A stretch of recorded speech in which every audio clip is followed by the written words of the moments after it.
welcome everybody. Today we have Marci. She's going to be presenting on demystifying anxiety. She is an author, a family therapist. She's also a mother.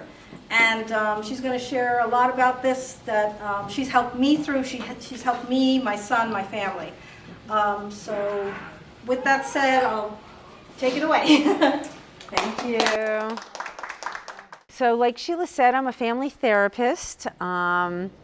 I've been in private practice in West Caldwell for like a really long time, 25 years. I can't believe it. I grew up in West Caldwell, and then I moved out to LA, and I went to grad school out there. Then I moved up to Alaska, and I got to, have a really pretty amazing experience up there. Can everybody hear with everything in the background going? Okay, good. If you can't hear me, let me know. And then I came back to New Jersey to have my family. And I put my office in West Caldwell, in the town that I grew up in.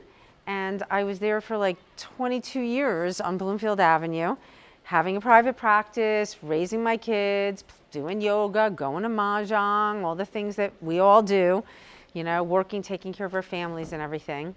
And then the pandemic hit. So, that's when everything changed, as far as my office. I'm 100% virtual now. But I'm going to go back. So I'm a mother of 2 daughters. My older daughter, Jordan, is 25 years old, and she had a pretty typical path of development. She went to school, she played soccer, she, went to college, she's an environmental engineer, normal, typical developing path. My younger daughter, Courtney, was pretty typically developing until she hit about 13 years old. And at that point, she went into a deep, dark depression. She started wearing all black. She didn't want to go to school. She she quit all of her sports teams. She was a singer. She was a performer. She started cutting herself. She wound up hospitalized multiple times, many treatment programs. And even though I was a family therapist for all of these years, and I'm very well connected. I have all the psychiatrists, I know all the people, and they all know me because I've been working in the community for, 20 years. I was still up until dawn, searching the internet, trying to figure out what was going to help my daughter. And I still get emotional about it. It was a terrible time. But, fortunately, my daughter Courtney came out the other side. And when she did, I said, okay, Court, we need to write a book together. And I told her, oops, here we go. I want to go back to this. Wrong thing. There. My motivation for writing a book with Courtney was I had an ulterior motive. So in our book, I will show you our book, The Crazy Girl and Guy Family Survival Guide, How to Help Your Child of Any Age with Mental Health Issues. I'll tell you about the title in a little bit, but my motivation was, and I've got this written in here, there's something called Learn, Heal, Teach. And so when you go through any kind of trauma, you want to learn everything that you can about it, and that helps you heal. And then sometimes once you get in the healing stage, you want to teach and you want to help other people. And it sort of gives context and meaning to what we have been through. And I figured if I could get her writing a book with me, it would put her in the teach category, and maybe it would help her move out of the trauma phase. So that was the ulterior motive to write the book. I mean, yes, I wanted to share things and I wanted to document, but it was a great process. We started, so every chapter is written from her perspective as a young person going through it, my perspective as a family therapist and a mom, and then we interviewed 30 experts for each chapter. So for therapy, we interviewed trauma specialists and eating disorder specialists and grief counselors, and for the chapter on medication, we interviewed her psychiatrist and a gastroenterologist and a gynecologist. And we did these interviews together. And so, her interviewing her school counselor, her interviewing her therapist, her interviewing her psychiatrist really changed her path.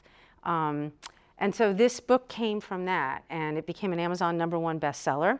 We decided to start a nonprofit organization because we didn't want to profit from our family's tragedy, so we started the Crazy Girl Project. So crazy with a K, I figured branding is really important and languaging is really important. And this whole, she's crazy, oh my God, you're crazy, like the stigma that goes with that is what creates shame and keeps us from talking with each other and keeps us from getting help, which I'm going to do a mental health trivia and kind of go over some facts. So I figured if we could rebrand it and we could take back the crazy and we could own it, then maybe we could really start talking about things. So that's where this title came from. And it's really interesting because we got some hate. We got people going, how can you call, how do you call yourself a therapist? And I'm like, well, how does an LGBTQ person call themselves queer? Okay, you can call yourself whatever you want, and you can own something and you can rebrand it. So I don't know if you knew some of this stuff, but I'm very passionate about the project. We just gave our first scholarship to Ramapo College. I'm an alum. My daughter Courtney is an alum. We just gave $1,500 to a rising senior who's going for her MSW. She's a 34-year-old single woman, single mom that has a past of challenge, and this money is going to help her get her master's degree. So I feel like we've done good works. I'm proud of what we've done, and I just will talk about mental health every single day. So that is kind of the background of the book. Oh, I have this other little book here. This is The Tales of Perfect Foot and Her Road Less Traveled. It's really kind of a book about universal love and acceptance. And my friend who put the tattoo on my back when I was a 17-year-old bad girl is also a social worker, and she illustrated this. And so this is, a fable. It's kind of like a modern ugly duckling, a fable for all ages about like learning to love and accept ourselves just as we are. So that's the background of our project.